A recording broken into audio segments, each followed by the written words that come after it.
Asante Yesu. Asante Jehova. Luka Mtakatifu kifungu 21 mstari wa 1 hadi 38 unasema ya kwamba alipokuwa hekaluni, Yesu aliona matajiri wakiweka sadaka zao kwenye sanduku la sadaka. Akamwona mama mmoja mjane maskini sana akiweka msarafubi. Akasema, namwambia kweli, huyu mjane ametoa sadaka kubwa zaidi ya wengine wote. Niliona mjane akitoa kidogo, lakini moyo wake ulikuwa kamili. Yesu akasema, si kwa wingi bali kwa moyo safi tunapewa dhamani. Kesho ni ya milele, si ya duniani. Nitaishi kwa macho ya mbinguni. Kesho ni ya milele, si ya duniani.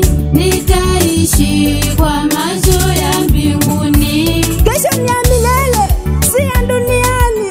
Nitaishi kwa macho ya mbinguni nikiwa mwaminifu. Siku hadi siku mwanadamu ataporudi.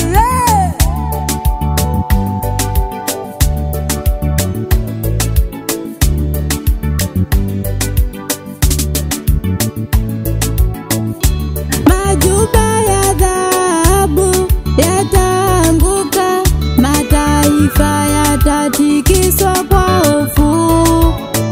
Nitatazama juu mbinguni, wokovu wangu unapokaribia. Majuba ya dhahabu yataanguka, mataifa yatatikiswa kwa hofu.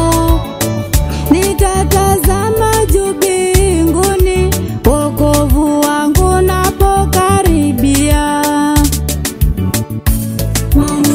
Kesho ni ya milele, si ya duniani.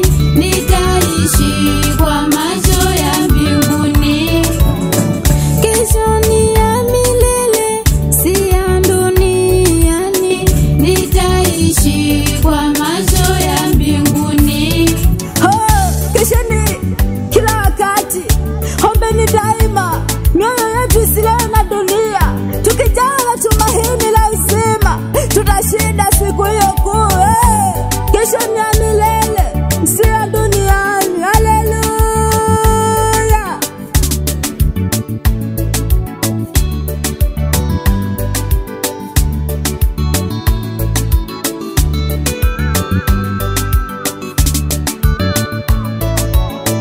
Kesheni kila wakati, ombeni daima, mioyo yetu isilewe na dunia.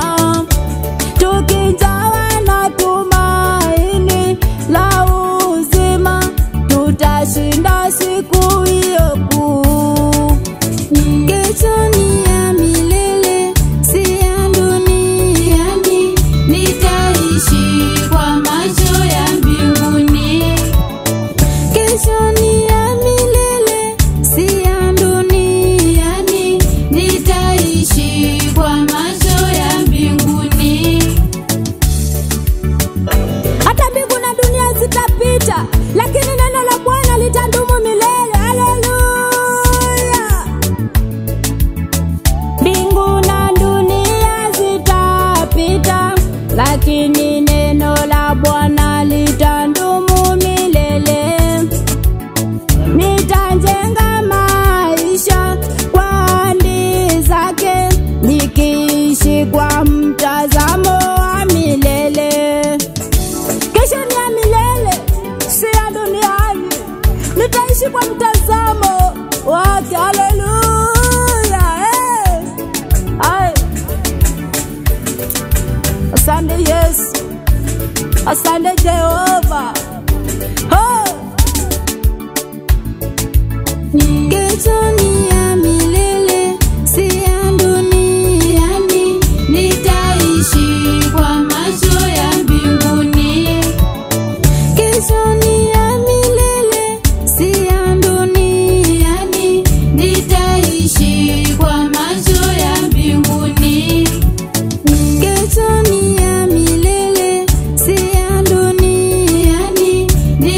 nitaishi kwa macho ya mbinguni. Kesho ni ya milele, si ya duniani, nitaishi